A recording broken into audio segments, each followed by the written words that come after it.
The air shimmered with an ancient dread, cold despite the rising sun.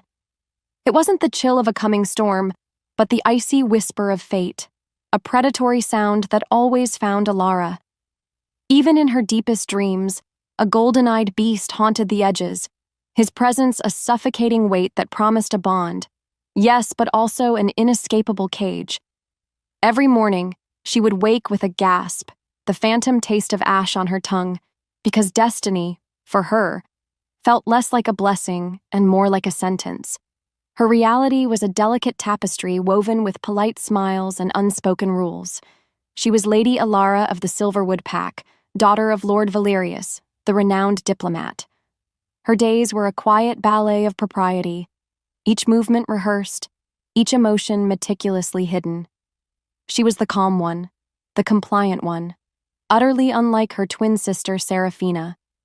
Seraphina was the glittering star, the audacious beauty, the chosen one, the fated mate to Alpha Jax, the savage alpha of the Blood Moon clan. Alara, meanwhile, was the shadow, the safe secret. She had always kept her true self, a wild, rebellious spirit, locked away deep inside, because revealing it felt like a betrayal of everything her father held dear, everything that ensured their fragile peace. In fact, the thought of Alpha Jax sent shivers down her spine, chilling her to the bone. They called him Savage, a man rumored to be more beast than wolf, his clan steeped in brutal traditions. He was the thunder in the distant mountains, a force that Alara's refined world tried desperately to ignore. Yet, Seraphina was drawn to him like a moth to a flame, her dazzling smile concealing an ambition that sometimes made Alara's skin crawl. Had fate truly chosen this powerful, dangerous man for her sister, or was there a darker current pulling them all into a maelstrom? As a result, Alara often questioned the very concept of fate. Was it a benevolent hand guiding one to happiness, or a cruel puppeteer forcing lives into predetermined, agonizing roles? She'd seen what unbridled ambition could do, how it twisted even the most beautiful intentions.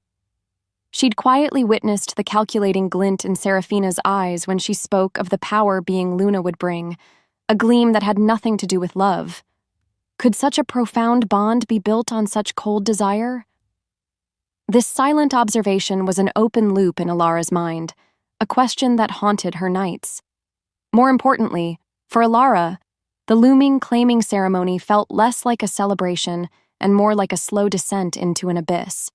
She wasn't the fated one, but she was inextricably linked to it, bound by blood to a twin whose choices felt increasingly unsettling. She had learned to sacrifice her own desires, her own identity, for the greater good because that was her role. But what if the greater good was built on a foundation of deception? What if the fated path led not to peace, but to something far more terrifying? Even so, a curious longing stirred within her, a hunger for a freedom she couldn't name, a world where her spirit wasn't a burden but a strength. She pictured the untamed forests that bordered the Blood Moon territory, raw and wild, calling to something deep within her. She didn't know what scared her more, the whispers of inevitable war should the fated bond be broken, or the suffocating certainty of her own suppressed existence within the gilded cage of her diplomatic life. Her heart pounded, a frantic bird seeking escape, unknowingly drawn towards the storm that was about to break. This wasn't just about a wedding. It was about the unraveling of destinies and the terrifying truth hiding just beneath the surface. Panic flared like a wildfire, scorching the edges of Alara's composure. Her breath hitched, thin as a ghost's whisper, because in the opulent, stifling silence of her Silverwood Pack chambers, the mirror reflected not just her image, but a lie. She was practicing her demure smile, the one her diplomat father adored, the one that masked a spirit as wild as the untamed forest. Today, it felt like a gag. "Perfect, Alara," her father, Lord Valerius, murmured, his voice a silken thread weaving through the heavy air. "So unlike your sister, so compliant." A cold weight settled in her chest. Compliance was her gilded cage, beautiful yet suffocating. She smoothed the silk of her gown, its exquisite embroidery feeling like chains. Not only that, but the air buzzed with whispers of the Blood Moon clan's impending arrival for the claiming ceremony. Fear slithered through the gossip, because Alpha Jax was a name spoken with bated breath, rumored to be more beast than man. He was the savage Alpha. Rory, her twin, was meant to meet him. Rory should be here, Alara finally ventured, her voice steady despite the tremor in her hands. Her internal monologue raged. "Where are you, Rory? Don't you see the abyss we stand on?" She didn't know what scared her more, Jax's rumored brutality or the suffocating weight of her own suppressed identity. With every heartbeat, the tension in the room grew thicker. Lord Valerius chuckled, a brittle sound.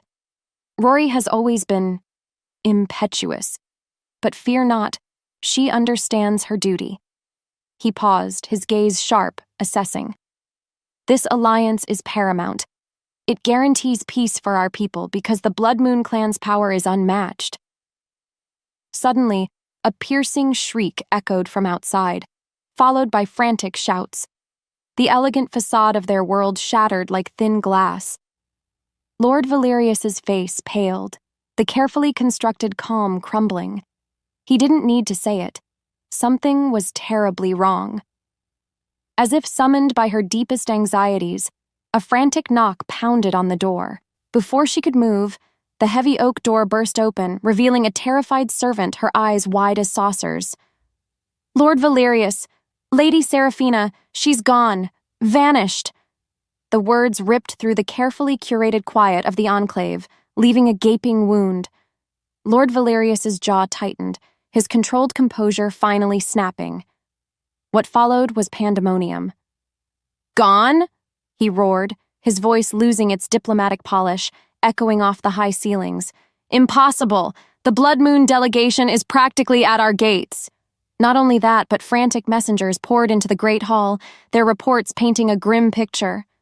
Jax and his formidable warriors were indeed on their way, their intent clear: claim his fated mate or wage war. Alara felt it, clear as day, the icy tendrils of panic gripping her heart. She searched for any sign of her twin. "Rory, where are you? Why now?" Her mind raced, because she knew her sister's rebellious streak, but this was beyond reckless. The air thickened, heavy with the scent of fear and impending doom. A profound terror stole her breath. The silence roared, amplifying the thumping in her chest. Lord Valerius, usually the picture of collected statesmanship, looked like a man drowning. He paced frantically, muttering about bloody war and sacred bonds. Then, his gaze, wild and desperate, landed on Alara. In that moment, a chilling understanding dawned. Her world tilted. No matter how hard she tried, she couldn't escape the terrible conclusion. He grabbed her arms, his grip surprisingly strong, almost painful. "You will take her place, Alara." His voice, raw and strained, was barely a whisper. "You are identical. It's the only way to prevent a bloodbath, because our people will be slaughtered." Her breath caught, and just like that, everything changed. Her heart skipped a beat, then pounded like a war drum against her ribs. "No," Alara whispered, the word barely audible. It was a plea, a protest, a desperate cling to the last threads of her own life. But then, her father's eyes, usually calculating, now held a raw paternal terror that cut through her. He pointed to the window, where the distant, disciplined thud of war drums resonated, growing louder with every passing second. "Do you hear that, Alara?" he rasped, his voice rough.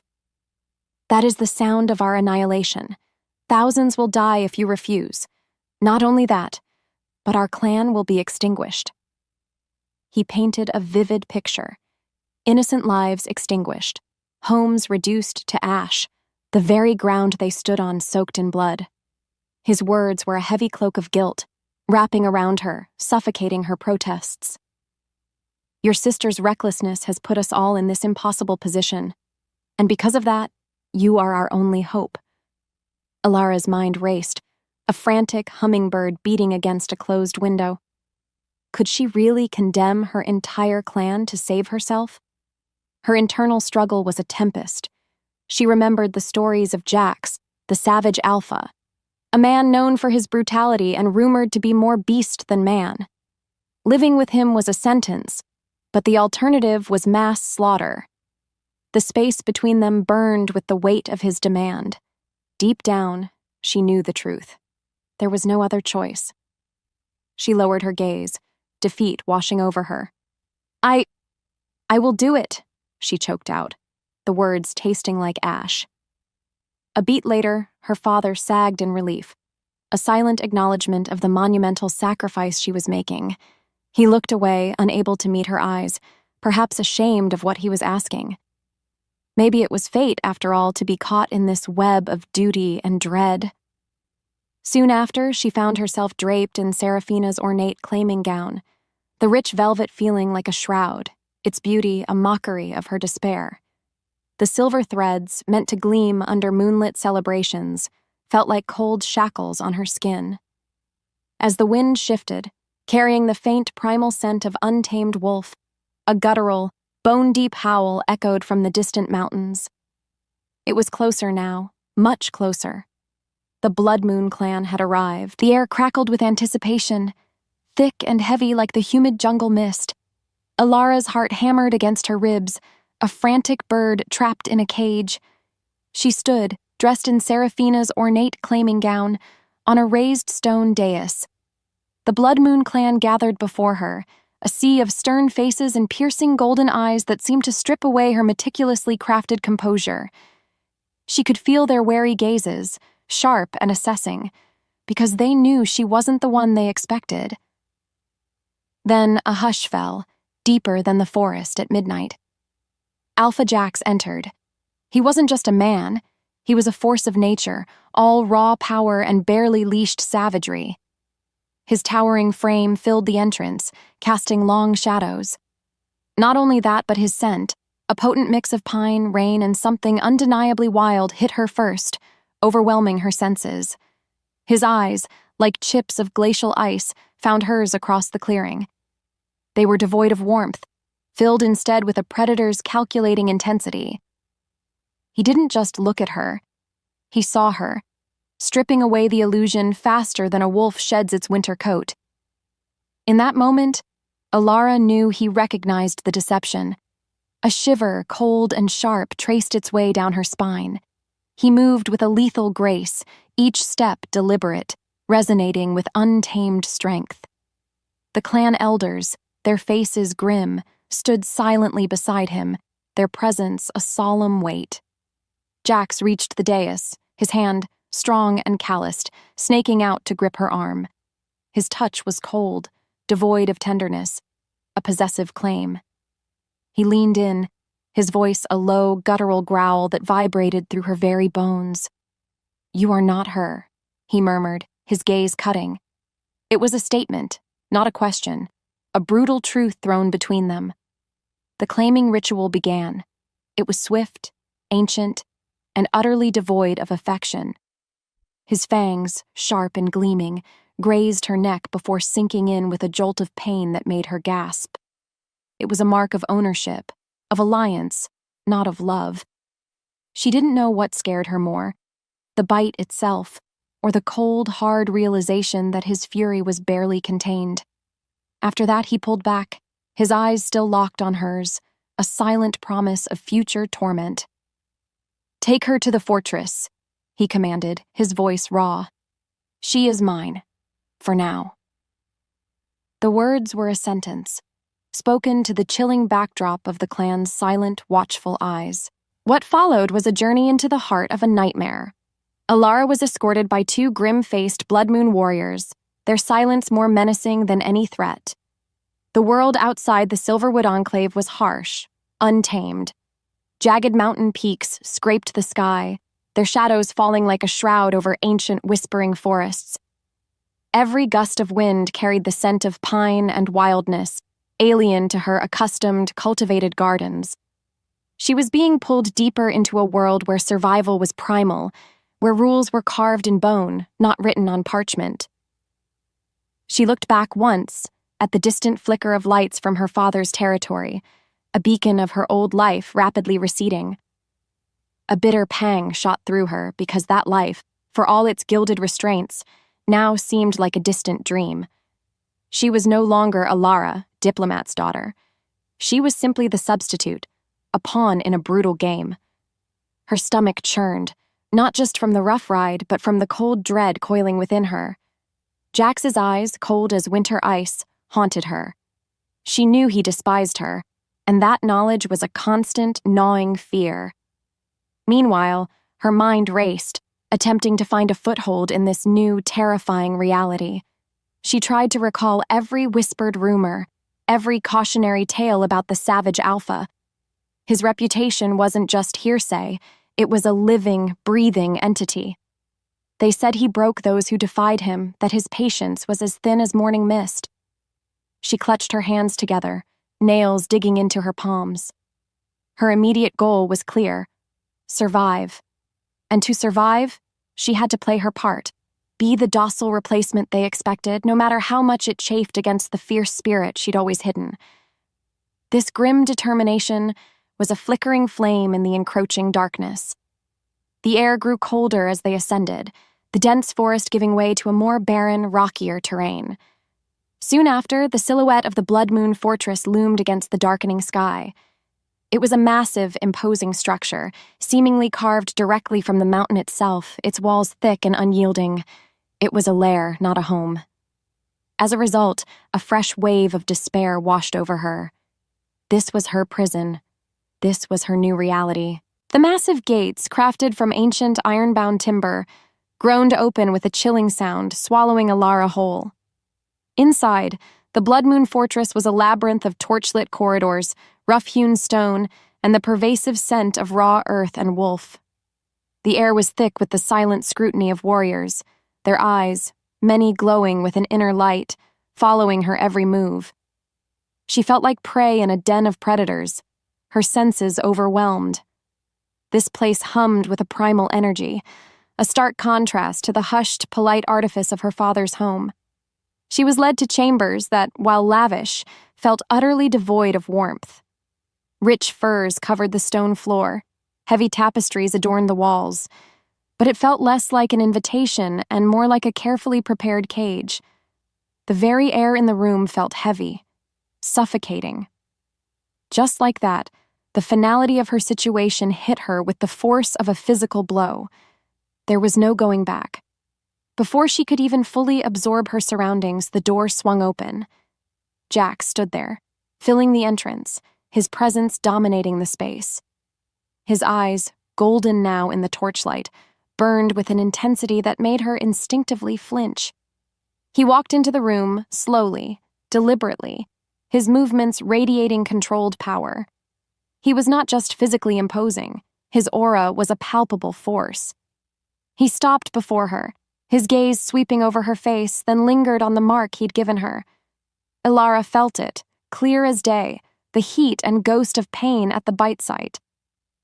"You understand your position, girl?" His voice was a low rumble, laced with warning. "You are here because of your sister's treachery. You are a debt paid, nothing more. And because of that, you will remain silent. You will be seen, not heard." He didn't need to specify. His tone, his posture, the raw fury simmering beneath his words, made it abundantly clear she was a prisoner, a temporary solution, and that any misstep would be met with swift, brutal consequences. He watched her, waiting for a reaction, challenging her. Alara met his gaze, her own unwavering despite the frantic beating of her heart. She would not give him the satisfaction of seeing her fear. "I understand," she managed, her voice steadier than she thought possible.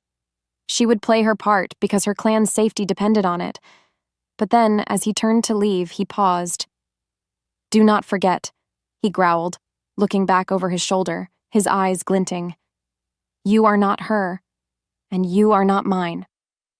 With that, he was gone, leaving her alone in the chilling silence, the echoes of his words sealing her fate. Days bled into weeks within the stone heart of the Blood Moon Fortress. Alara moved through the sprawling stronghold like a ghost, an uninvited guest. Her chambers, while luxurious with their heavy furs and intricate carvings, felt more like a beautifully decorated cage.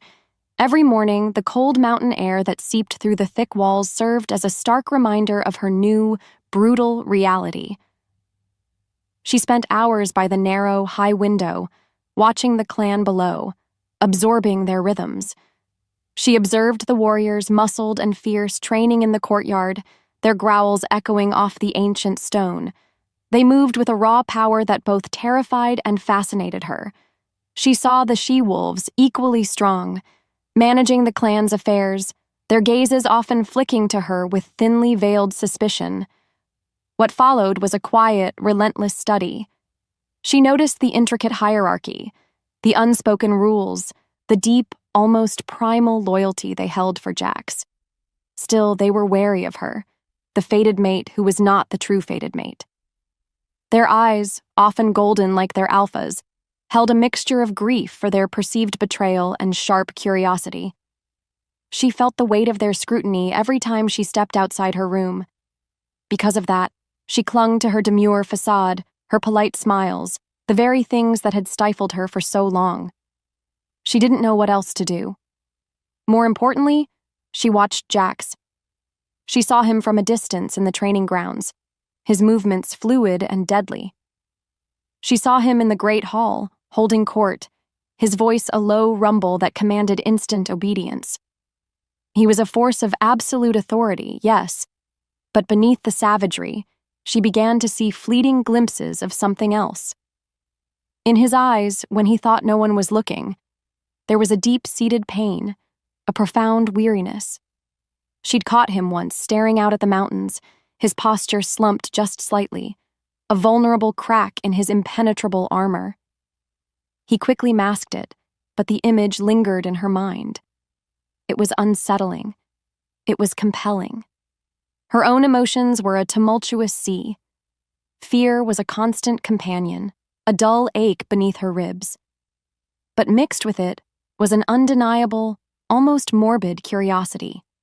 She wanted to understand this man, this world. Maybe it was fate that brought her here, because it was forcing her to see beyond the surface, to strip away her own preconceptions. She also felt a strange, burgeoning sense of connection to the raw, untamed landscape outside the fortress walls.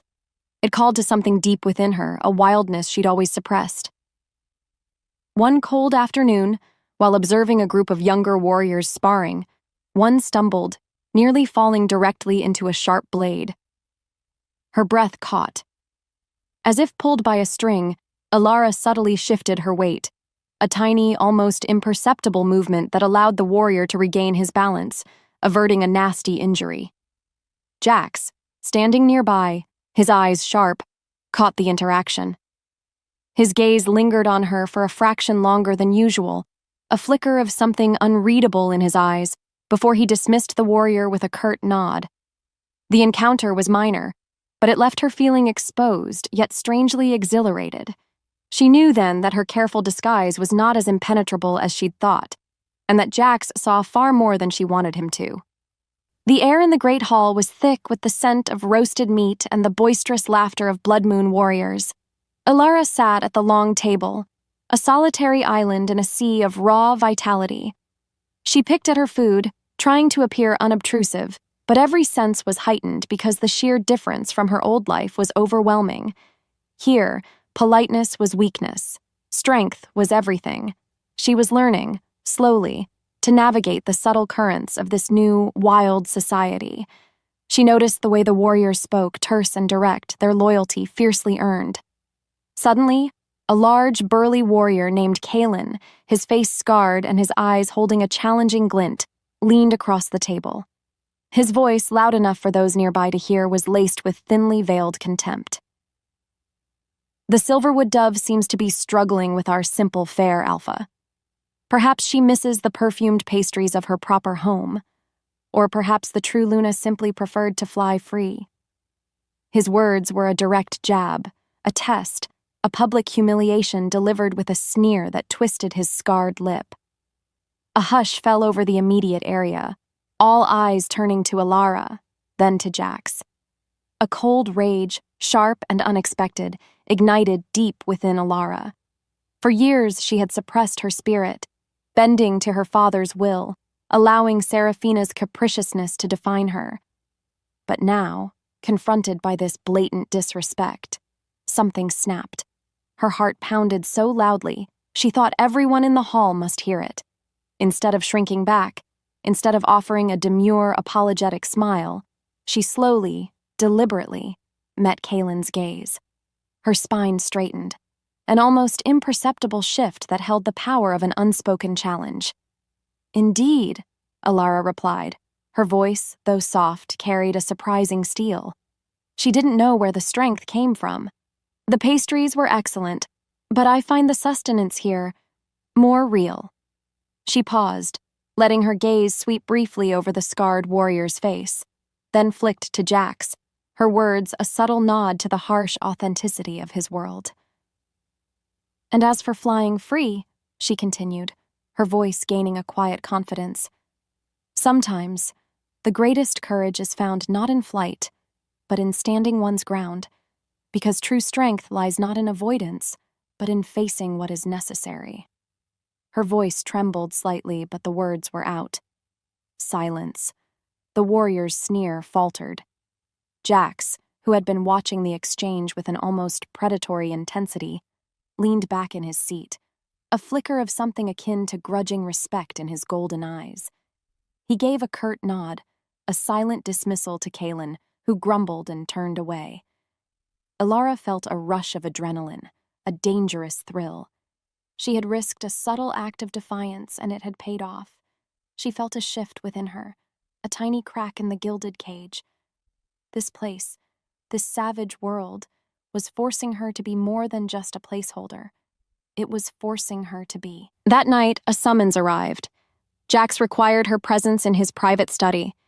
Her heart hammered with a new, unfamiliar rhythm. It wasn't purely fear anymore. It was anticipation, a nervous excitement mixed with dread. She understood the true meaning of the summons. Not a request, but a command, and certainly not a social call. This was her first real test. The study was a stark contrast to the clan's rough communal areas. Books lined shelves carved into the stone walls, maps unfurled across a heavy oak table, and the air smelled of old paper, ink, and Jax's potent scent. He stood by the hearth, firelight dancing across the taut lines of his face, accentuating the shadows beneath his eyes. He didn't invite her to sit. He simply watched her approach, his gaze dissecting. Alara braced herself. "My father speaks highly of your diplomatic mind, Lady Alara," Jax began, his voice a low, even cadence that held a deceptive calmness. He picked up a quill, turning it slowly in his fingers. "He claims you possess a subtle understanding of influence. Is that so?" It was a trap, an attempt to gauge her intelligence, her ambition. He was probing, testing the limits of her subservience. "My father is a kind man," Alara replied, her voice steady, drawing on every lesson in politeness and deflection. She wouldn't overstate her abilities, nor would she diminish them. "He wishes for peace.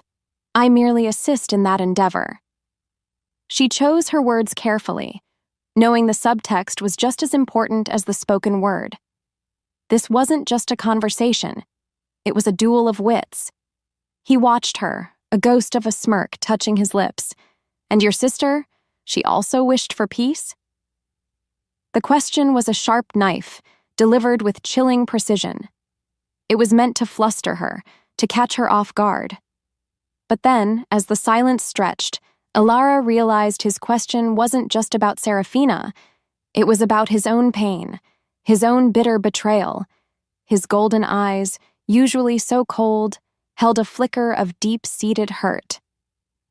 "My sister," Alara responded, choosing her words with careful deliberation, "is complex." She met his gaze directly, allowing a hint of her own sorrow to show. Perhaps her understanding of peace was different from ours. Sometimes, what one believes to be destiny blinds them to true intentions because fate isn't always what it seems. Her words hung in the air, a subtle challenge, a question not just for Seraphina, but for him. She saw a flicker of surprise in his eyes, then a tightening of his jaw. Her defiance, wrapped in a diplomatic bow, had clearly hit a nerve. He put down the quill, his eyes never leaving hers. A fascinating perspective. His voice was low, almost a growl. "You are not what I expected, Lady Alara. You are more." He dismissed her with a wave of his hand. As Alara left, she felt his gaze on her back, a tangible weight. She had passed his test, but more importantly, she had started to unravel the mystery of the savage alpha himself. This was just the beginning. The air in the fortress, once a suffocating weight, now hummed with a different kind of tension. Alara found herself increasingly drawn into the clan's daily rhythm, no longer just an observer, but a subtle participant. She began to offer quiet insights during their informal gatherings, suggestions gleaned from her diplomatic upbringing, yet framed in a way that resonated with their practical, results-driven nature. For instance, she proposed a new patrol route that utilized the higher mountain passes because it offered a better vantage point without direct confrontation. Her ideas, at first met with skepticism, slowly earned grudging nods of approval from a few of the senior warriors. As a result, Jax observed her more closely. His coldness, while still present, was now punctuated by fleeting glances that held something akin to reluctant curiosity. One morning, she saw him watching her as she helped an older she-wolf mend a torn hunting net, her fingers surprisingly adept. His gaze was intense, analytical, and for a split second, something akin to grudging respect flickered in his golden eyes. It was a small victory, but it meant the world. However, not everyone welcomed her growing presence. She noticed the lingering, unsettling glances from a few clan members, particularly those who had been close to Seraphina. Their whispers, low and venomous, sometimes reached her ears. The imposter. She stole what was hers. Alara dismissed them at first, because jealousy was a common beast. But then, she started to see faces she recognized from Seraphina's inner circle, wolves who had frequented their Silverwood home, supposedly loyal to her twin. She watched them now, their eyes too knowing, their smiles too thin. What if Seraphina wasn't just gone, but plotting? This thought sent a shiver of dread down her spine. The pressure was building, not just from within the clan, but from an unseen external threat. Her cautious optimism began to curdle into a creeping unease. She felt it, clear as day, the insidious coil of suspicion tightening around her. One evening, while walking through a rarely used corridor, she overheard hushed voices from a secluded alcove. A familiar, oily voice, one she recognized from Seraphina's retinue, was speaking in urgent whispers. "The Alpha will fall. Soon. Our Lady's plan is flawless." Alara froze, her heart hammering, her breath caught. The mention of Our Lady could only mean Seraphina. This wasn't mere jealousy. It was outright treason. The alarm howled through the fortress like a wounded beast, shattering the deceptive calm. Raiders from the Granite Fang clan, notorious for their hit-and-run tactics, were attacking the western perimeter. Chaos erupted. Warriors scrambled, their primal growls filling the air. Alara, caught in the panicked rush, was shoved towards the safer inner keep. But then, she saw him. Jax, leading the charge, a whirlwind of muscle and fury, but overwhelmed. A massive granite fang brute, camouflaged by the dim light, lunged from the shadows, aiming for his exposed flank. Without thinking, her body moved on instinct. Alara didn't hesitate. She grabbed a discarded spear, its weight surprisingly solid in her hands, and flung it with desperate force. It wasn't a perfect throw, but it struck the brute's shoulder, momentarily staggering him. Jax, sensing the opening, whirled and delivered a devastating blow. The granite fang fell. Jax turned, his golden eyes blazing, searching for his savior. They locked with Alara's. In that moment, the raw intensity of the battle faded, replaced by an electric charge that arced between them. He saw her, not as the diplomat's daughter, not as Seraphina's twin, but as her. As Alara, a fierce, powerful woman.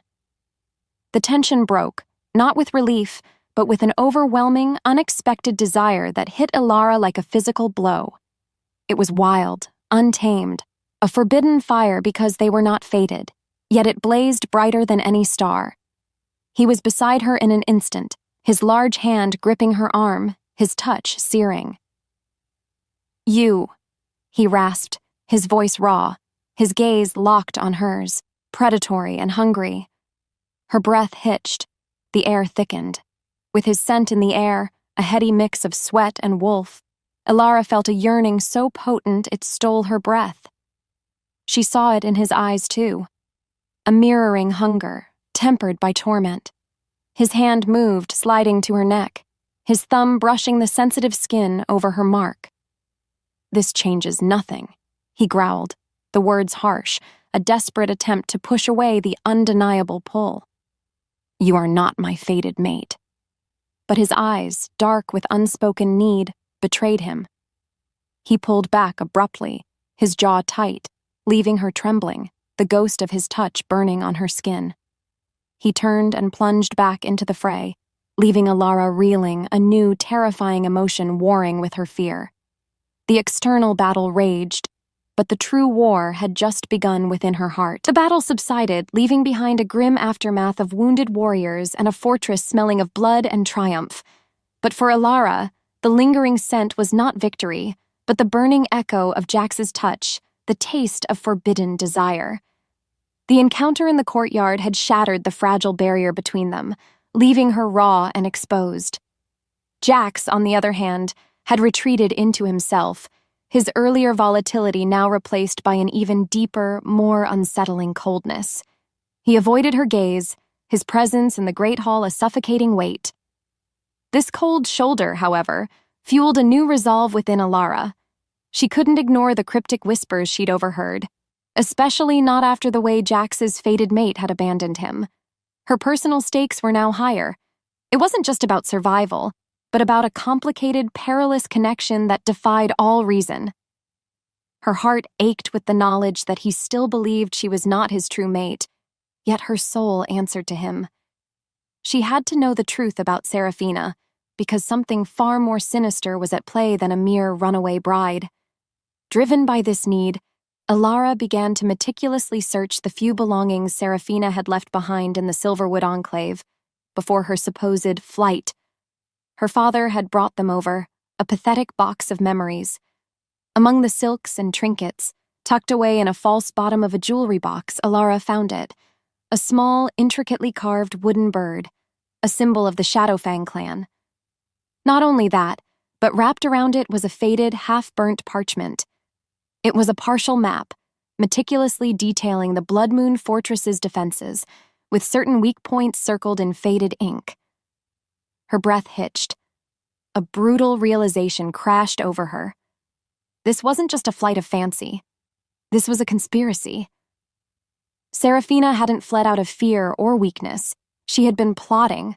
The bird, the map, the whispers. It all clicked into place. Serafina never loved Jax.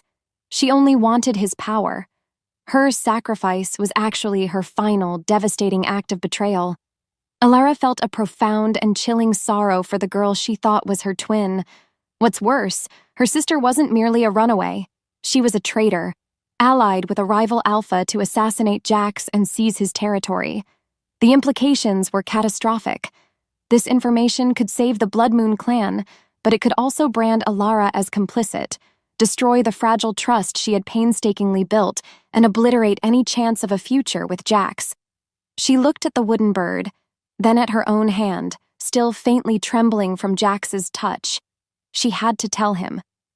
But how could she convince him that the woman he was fated to was a viper, and the woman he scorned was his only hope?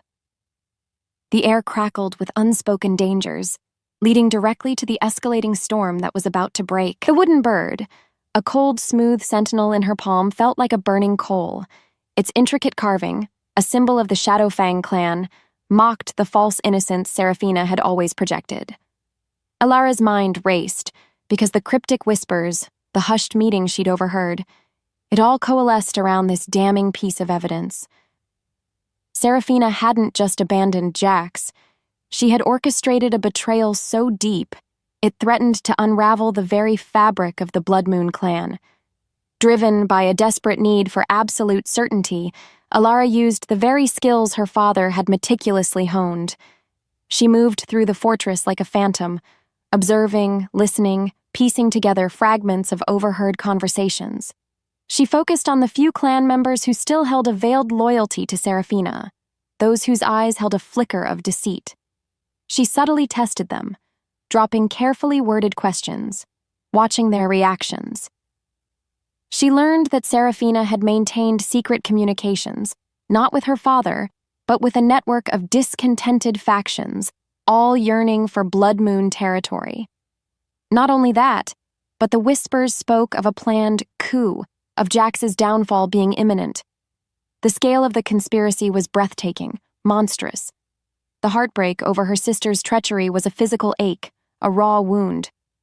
Her twin, her other half, was not a runaway bride, but a venomous viper poised to strike. What's worse, Alara now knew that Seraphina had never loved Jax. She had only desired his power, his territory. The sacred fated bond had been a mere stepping stone for her ambition. Alara felt it, clear as day, the profound shame and sorrow for her sister's twisted heart. As her wolf stirred, Alara realized her loyalty had irrevocably shifted. She no longer felt like a mere pawn, a coerced stand-in. This clan, harsh and wild as it was, had become a refuge, and Jax, for all his savagery and coldness, was a tormented man who deserved the truth. Her own life was intertwined with theirs now. She had to expose Seraphina. She had to protect Jax.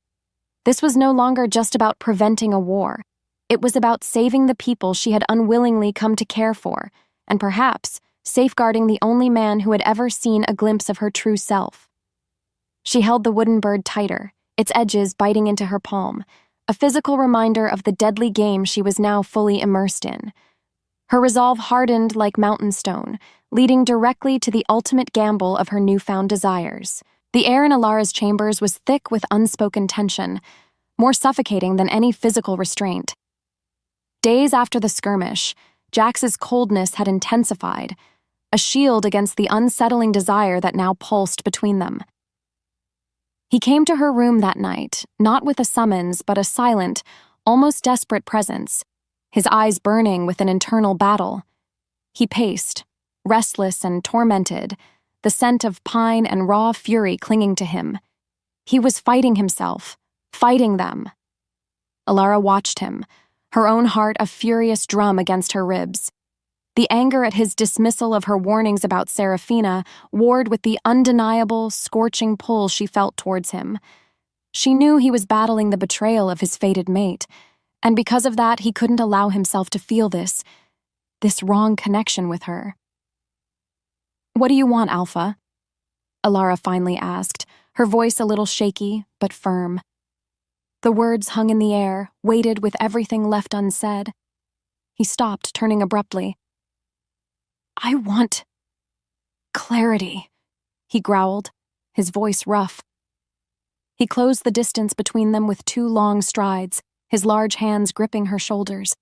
His touch ignited a wildfire beneath her skin. His golden eyes, filled with a predatory intensity, devoured hers. This between us. It shouldn't exist. But it does, Alara whispered, defying him, defying fate itself.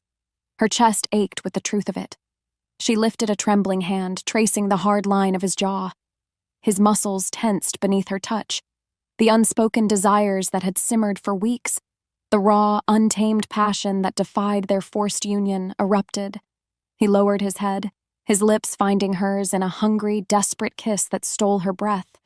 It was savage and tender all at once, a clash of fire and ice that melted into a searing heat. Her body arched into his, instinctively seeking the warmth, the power, the undeniable rightness of him. Every nerve ending sang. His growl, deep and primal, vibrated against her lips as his hands tangled in her hair, pulling her closer, cementing their forbidden connection. It wasn't gentle. It was raw, unbridled, an acknowledgement of the wildness in them both. In that moment, The world narrowed to just them, two lost souls finding solace in an illicit embrace. The mark on her neck tingled, not with pain, but with a strange resonance as if her soul answered his. Suddenly, a distant, piercing howl, ragged and desperate, ripped through the silence of the night, echoing through the fortress. It was an alarm, urgent and chilling. Jax pulled back, his breath ragged, his eyes still dark with desire, but now tinged with sharp awareness. The moment shattered, the raw passion replaced by a grim realization. The outside world was intruding. The cost of their forbidden passion was about to become terrifyingly clear. The haunting echo of the alarm howl lingered in the air, chilling her to the bone. Jax pulled away from her, his movements jerky, the animalistic intensity in his eyes replaced by a renewed vigilance. The weight of their stolen intimacy pressed down on them, heavy and dangerous. He quickly redonned his mask of cold authority, but Alara saw the subtle tremor in his hands, the lingering heat in his gaze. "Stay here," he commanded, his voice clipped, already moving towards the door. His dismissal felt like a physical blow, a harsh reminder of his mistrust. "Jax, wait!" Alara cried, her voice trembling with urgency. She rushed to him, grabbing his arm. "It's Seraphina.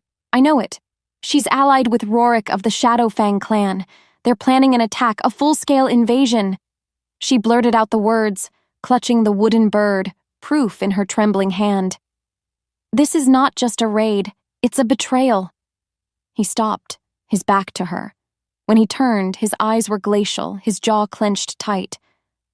"My fated mate conspires with our enemies?" he sneered, a bitter laugh escaping him. "You truly expect me to believe such a convenient lie born from jealousy? You are her twin, remember? Perhaps you are more like her than you admit." His words were like daggers, piercing her heart, because he was too blinded by the deep wound of his perceived betrayal to see the truth right in front of him. The sting was far worse than any physical pain. "It's not a lie," Alara insisted, her voice rising, desperate. "I have proof. She left this behind, a Shadowfang symbol, and I overheard their plans, their whispers of a coup." She thrust the carved bird at him. He glanced at it, then back at her, his expression hardening. "A trinket," he dismissed, his voice devoid of emotion. "Easily planted. Go to your chambers, Alara. This is a warrior's concern." He walked out, leaving her standing alone, shattered. The door slammed shut with a finality that echoed the closure of his trust. Minutes later, the fortress erupted. The distant howl was quickly joined by others, a chorus of wild, aggressive cries. The ground vibrated beneath her feet as the sounds of battle, clashing steel, growls, the roar of invading wolves, erupted from the outer walls. Alara rushed to her window.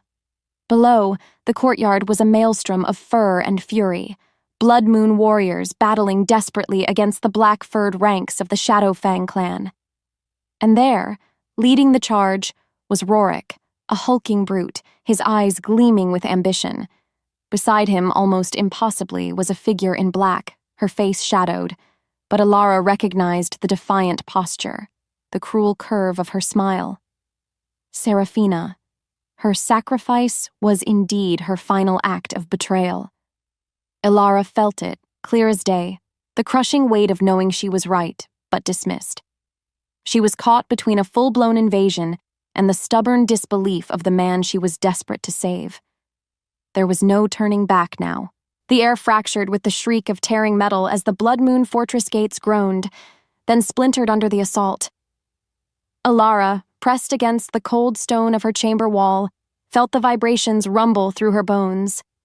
The courtyard below was a swirling maelstrom of chaos, a canvas painted with the grim colors of war. Black fur and silver clashed in a brutal dance, the primal snarls of the Shadowfang clan echoing the desperate roars of the Blood Moon warriors. This wasn't just a skirmish, it was a siege, a relentless, savage tide washing over their defenses. Her heart pounded a frantic rhythm, because the raw, animalistic intensity of the battle was horrifying. She saw Jax, a whirlwind of muscle and fury, at the heart of the maelstrom. He moved with a devastating efficiency, a true alpha, but even his power seemed to be struggling against the sheer number of invaders. He roared commands, rallying his bleeding warriors, but their lines wavered. The sight twisted a knot in Alara's gut.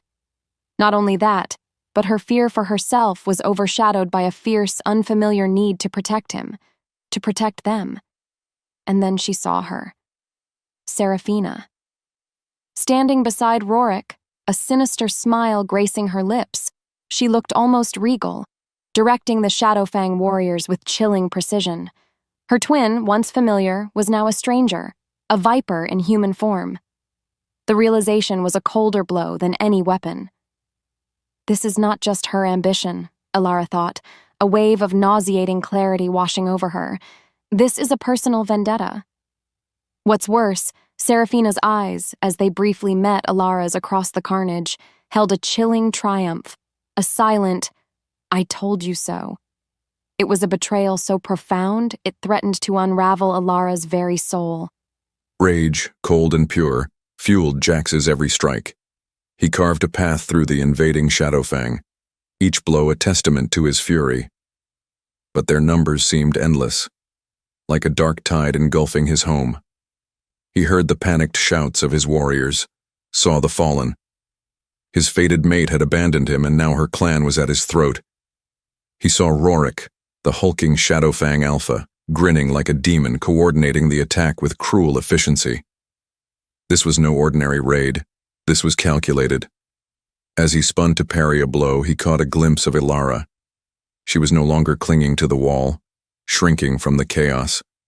Instead, she had somehow acquired a discarded dagger, and she was moving with a raw, desperate ferocity he hadn't known she possessed, defending a wounded Blood Moon warrior. Her eyes, usually so guarded, blazed with an untamed fire. She moved like a cornered wolf, swift and deadly. A flicker of disbelief, sharp and unsettling, cut through his battle haze. Who is she? Before he could process the thought, Rorik lunged, forcing Jax's full attention. The fight for his clan, for his very life, was paramount. He buried the unsettling image of Alara's unexpected ferocity deep, deep down, because there was no time for questions now. The immediate goal was survival.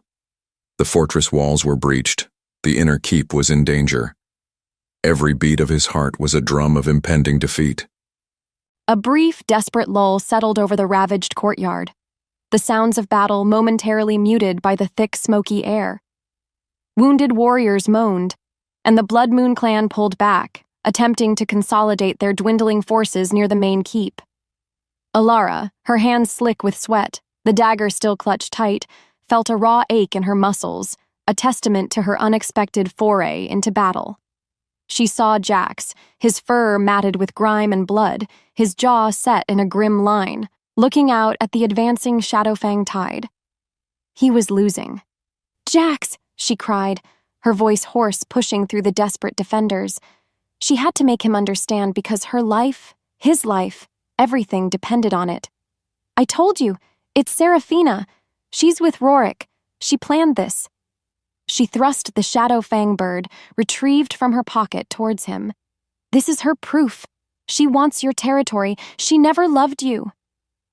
The words tumbled out, desperate and raw. Her heart pounded so loudly she thought it might shatter. He turned, and the fury in his golden eyes was a physical blow, colder than any ice. "Enough of your lies!" he roared, his voice like a physical whip. He didn't even glance at the bird. "You are her blood. Your convenient warnings, your sudden ferocity, it's all part of the game, isn't it? She fled, and you took her place. A willing puppet." He didn't accuse her of complicity. He outright believed it.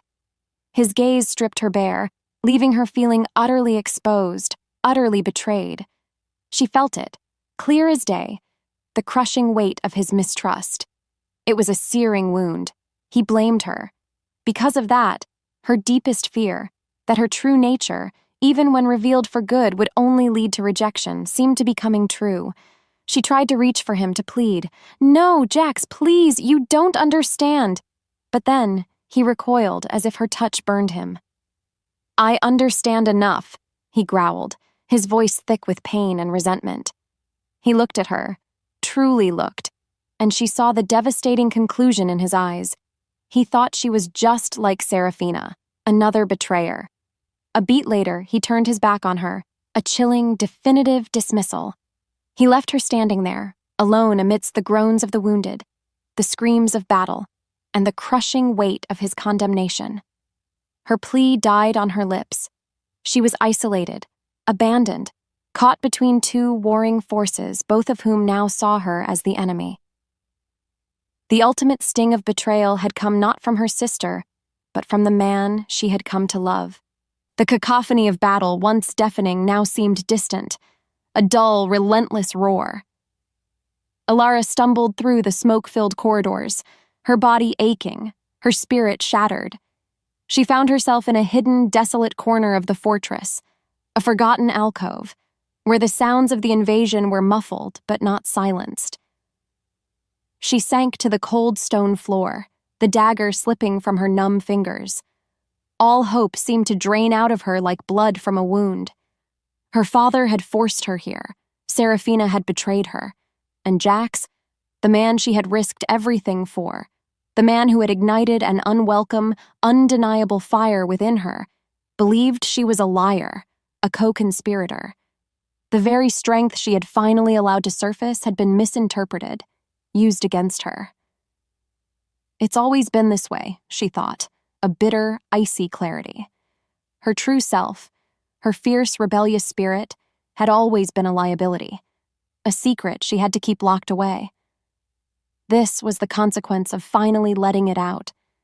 Her core misbelief, nurtured since childhood, screamed at her now.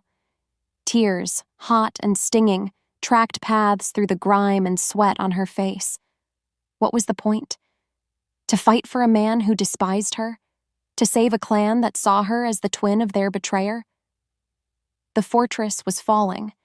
She could feel it in the tremors underfoot, hear it in the diminishing roars of blood moon resistance. Her all-is-lost moment had arrived, heavy and absolute. She didn't know what to do. There was no plan, no hope, no one to turn to. Just like that, the crushing weight of despair threatened to consume her entirely. She closed her eyes, wishing for the silence to truly swallow her. But then, a faint, desperate cry cut through the muffled din, a child's whimper, followed by the terrified yelp of a young warrior's mate. It was nearby, raw with fear. It was the sound of innocence caught in the crossfire, a stark contrast to her internal desolation. Her eyes snapped open. The whimper, small and vulnerable, struck a chord deep within her, shaking her from her self-pity. Maybe it was fate. Maybe it was something more primal. That whimpering sound, raw and pure, stirred something deep within her, a primal urge to protect. She didn't know what scared her more, her despair, or the realization that she still had something to lose. Alara pushed herself up, her body protesting, her heart aching, but a new cold fire, born not of hope but of sheer, unadulterated fury, ignited in her gut. She would not let innocence suffer, not while she still drew breath. And just like that, everything changed. The fight was far from over.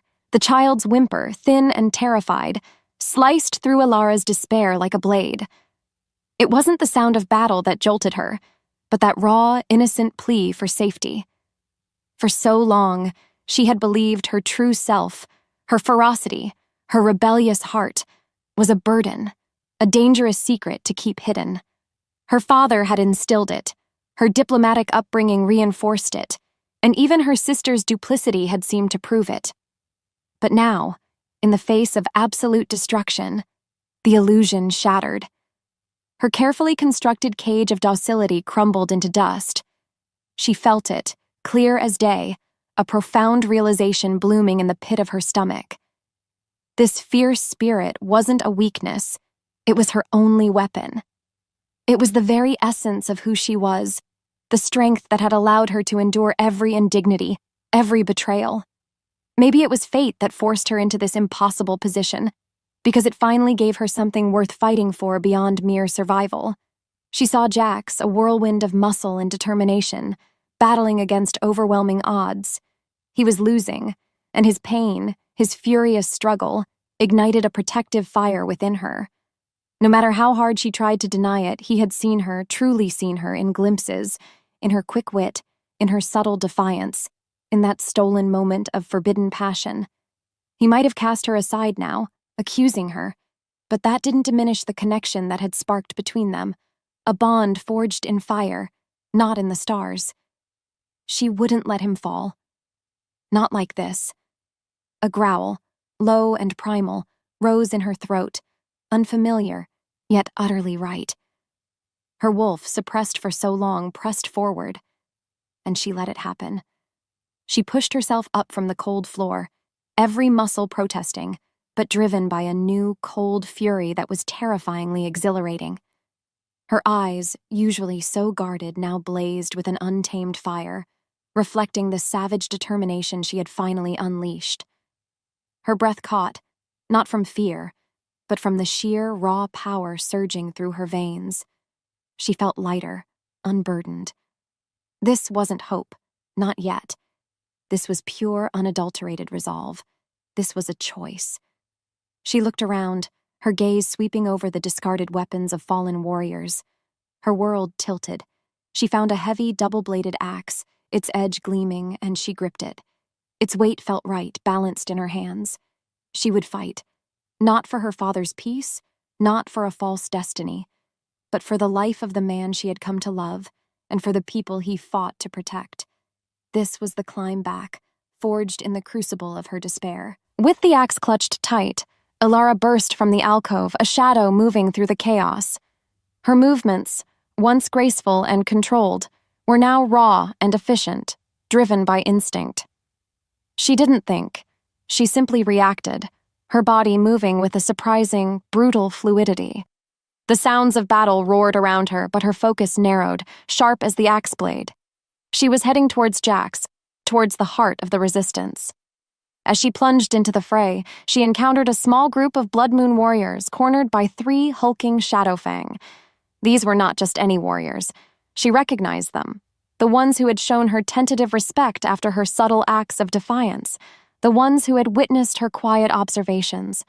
They were battered, their faces grim, but their eyes still held a spark of defiance. "Fall back! To the North Tower!" Alara barked, her voice low but clear, cutting through the din. It wasn't a question or a suggestion, it was a command born of instinct. Her eyes, blazing with an inner fire, met theirs. For a split second they hesitated, surprised by her sudden ferocity, the sheer authority in her tone. But then, as they saw the raw determination in her gaze, the primal strength emanating from her, they understood. Her wolf pressed forward, and they sensed it. Without another word, they moved, falling in behind her. Alara, her mind racing with a tactical brilliance she hadn't known she possessed, assessed the immediate situation. The Shadowfang were pressing too hard on the northern flank, trying to cut off an escape route. "We draw them out!" she yelled, swinging her axe in a wide, devastating arc, forcing one of the Shadowfang to stumble. "Break their line!" With every step she took, Alara fought with a ferocity that stunned even her own allies. She moved like a storm, a whirlwind of silver and steel. She parried, she dodged, she struck, her movements seamless, surprising herself with every precise block and powerful swing.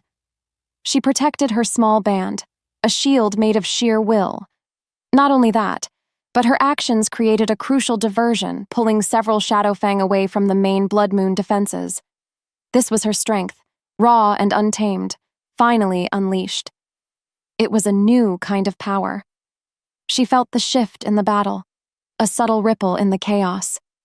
Her small group, following her lead, carved a path.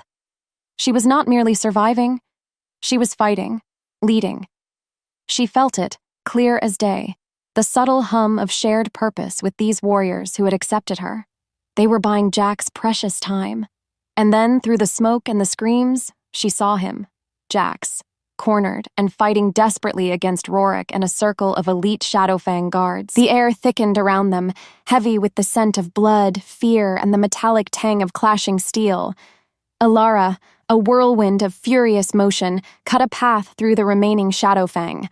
Her axe, a brutal extension of her will, moved with devastating precision. Her newfound allies, a fierce few, fought beside her, their trust forged in the heat of battle. Her gaze was locked on Jax, who was now barely holding his own against Rorik's brutal, relentless attacks. "Jax!" she roared, her voice raw, primal, cutting through the din. She launched herself forward, a blur of motion. Rorik, distracted for a split second, turned his massive head. That was all Alara needed. Her axe swept in, a wicked arc that forced him to stumble back, giving Jax a precious moment of respite. She planted herself beside Jax, back to back, their breathing ragged, their movements a seamless, deadly dance. She parried a blow meant for his head, then spun, protecting his flank as he delivered a bone-shattering strike. They moved as one, an unspoken language flowing between them, a terrifying synchronization forged in the crucible of war. Alara felt it, clear as day.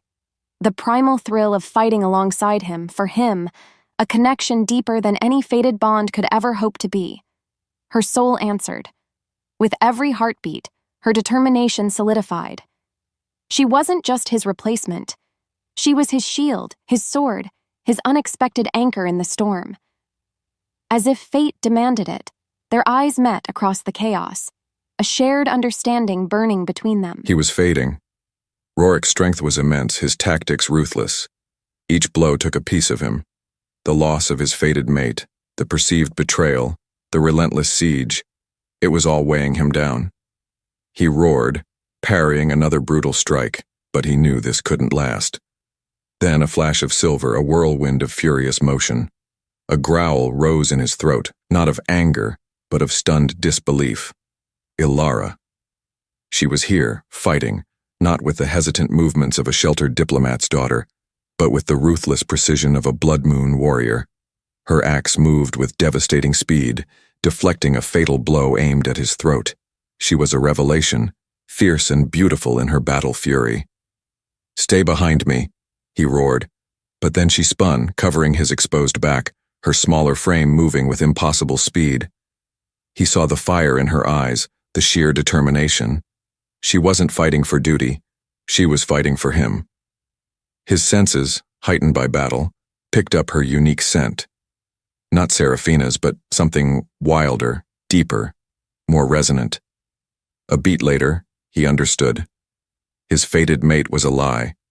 The true connection, the true queen, stood by his side, forged in the fires of loyalty and an unexpected savage bargain. His heart skipped. As the bond pulsed between them, a profound realization washed over him. The woman he had scorned, the one he believed a traitor, was his salvation.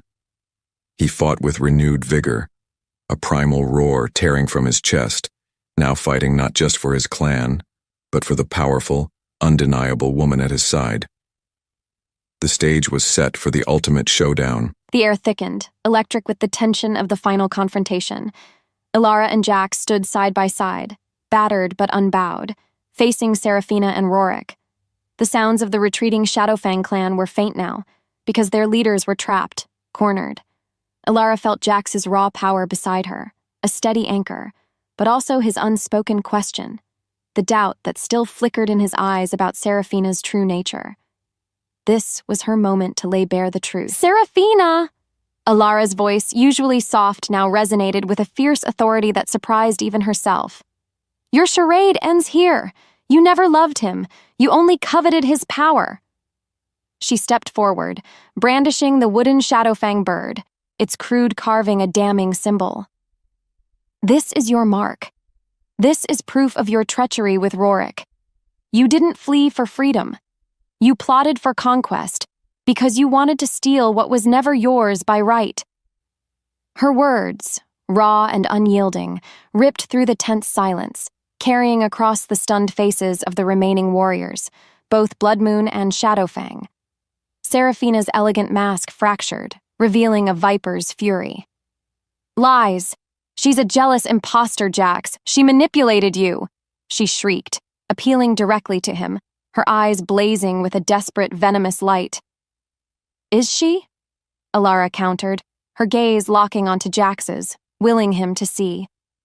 "Remember the warnings I gave you? The ones you dismissed?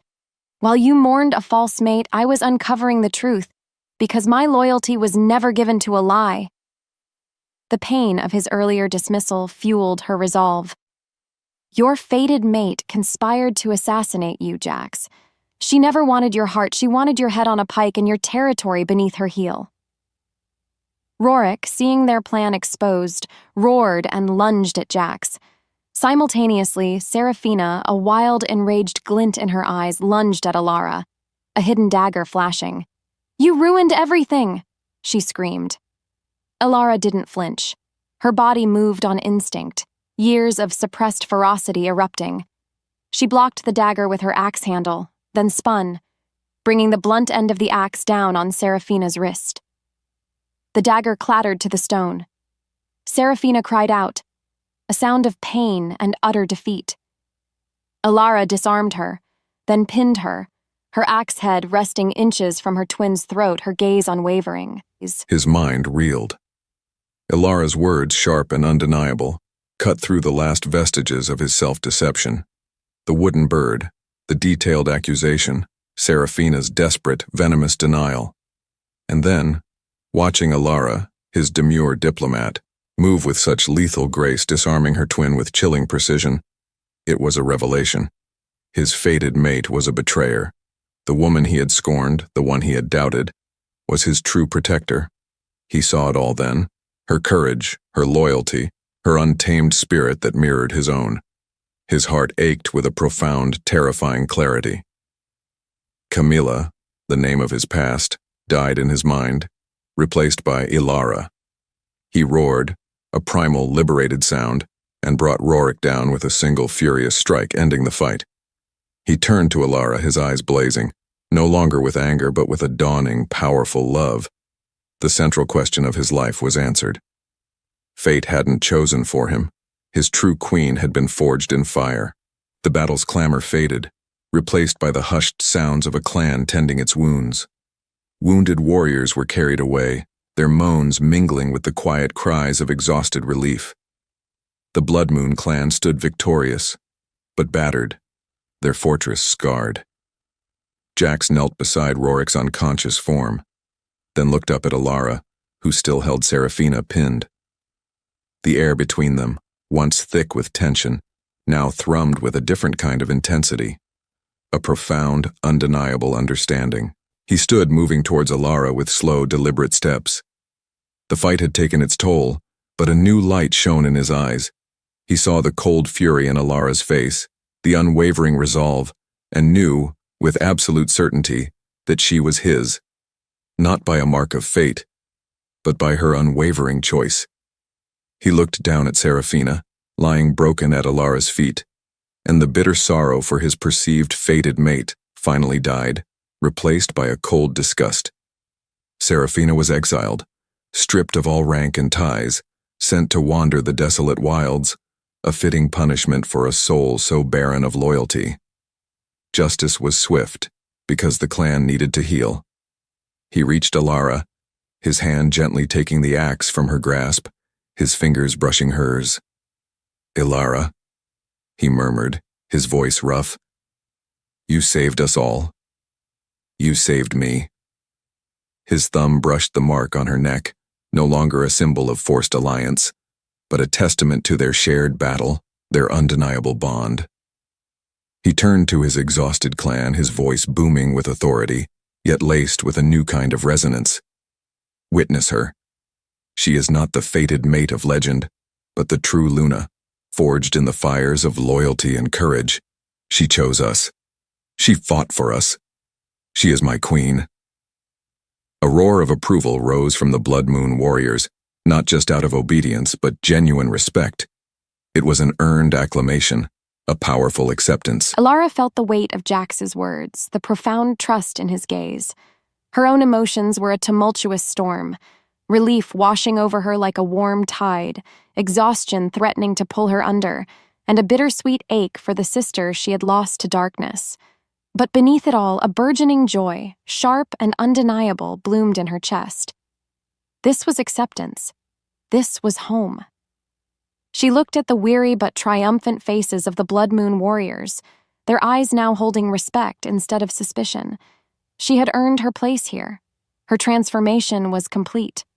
The immediate consequences of the climax were addressed, but the journey to their new reality was just beginning. Weeks later, life within the Blood Moon Fortress settled into a new rhythm, one infused with a hard-won peace and an unshakable bond. The scars of battle remained on the fortress walls, but they were now badges of honor, testaments to their resilience.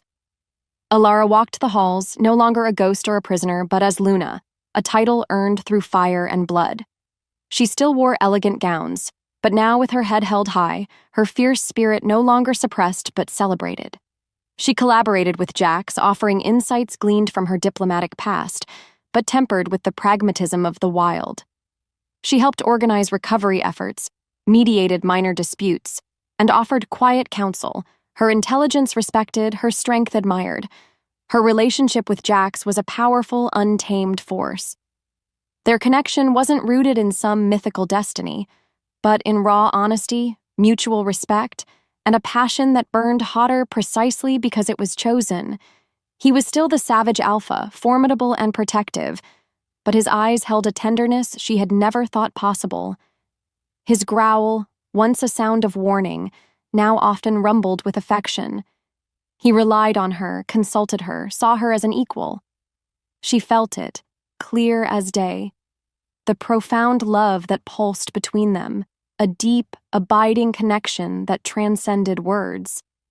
Their intimacy was a dance of power and surrender, a symphony of touch and unspoken understanding.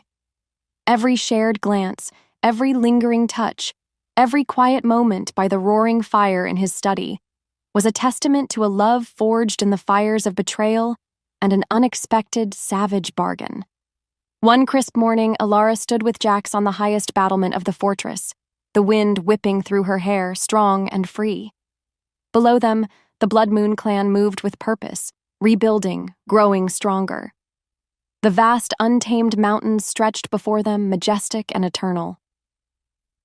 Was there another choice? She mused aloud, her voice soft, recalling the desperate question that had haunted her for so long. She turned to Jax, her heart full. He took her hand, his large, scarred fingers intertwining with hers. His thumb brushed over the sensitive skin of her neck, right over the now faded but permanent mark he had given her. It no longer represented a forced claim, but an unbreakable vow. "No," he rumbled, his voice deep with conviction, his golden eyes locking onto hers. There was only this.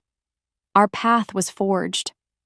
Their gazes held, a silent testament to a love that defied fate, a bond built on loyalty, sacrifice, and the wild, untamed hearts that chose each other.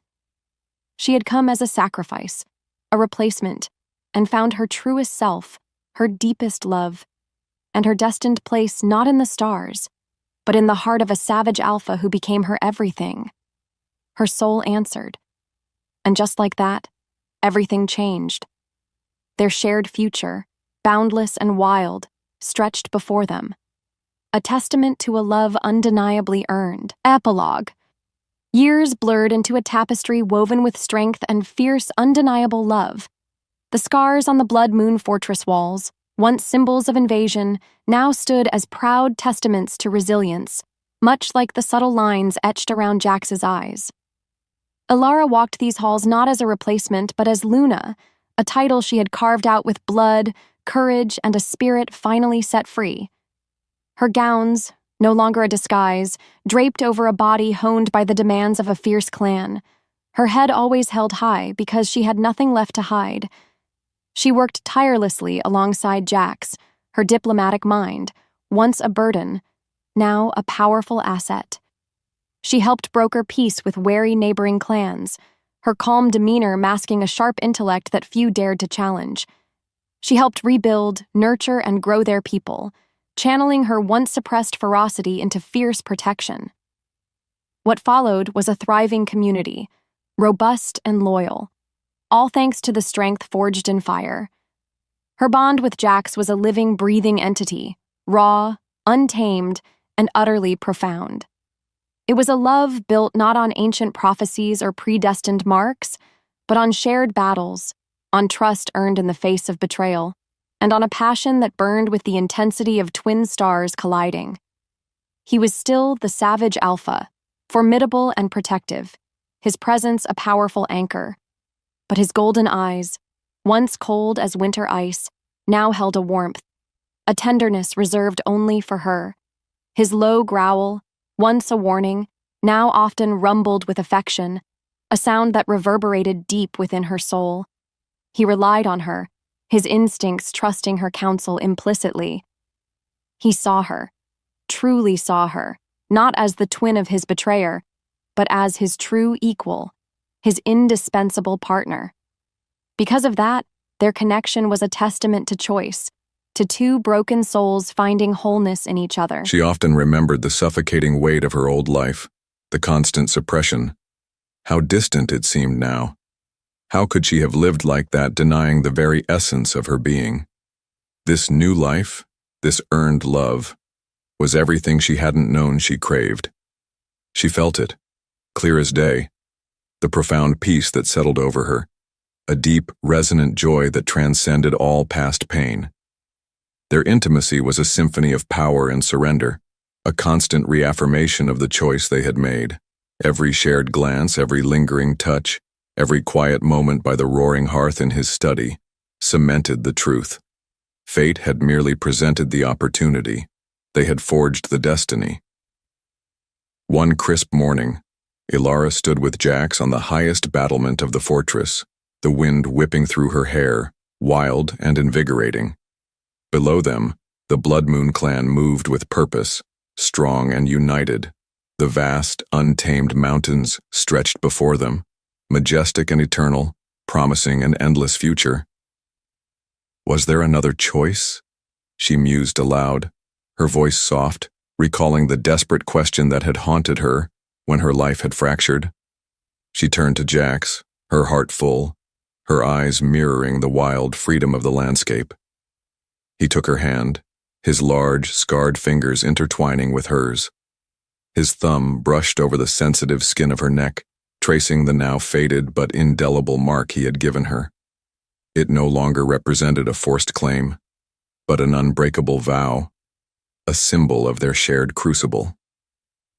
"No," he rumbled, his voice deep with conviction, his golden eyes locking onto hers, filled with an ancient, fierce love. There was only this. Our path was forged. Their gazes held, a silent testament to a love that defied all expectations, a bond built on loyalty, sacrifice, and the wild, untamed hearts that chose each other against all odds. Her soul answered. And just like that, everything changed. Their shared future, boundless and glorious, stretched before them, a testament to a love undeniably earned, a destiny truly their own.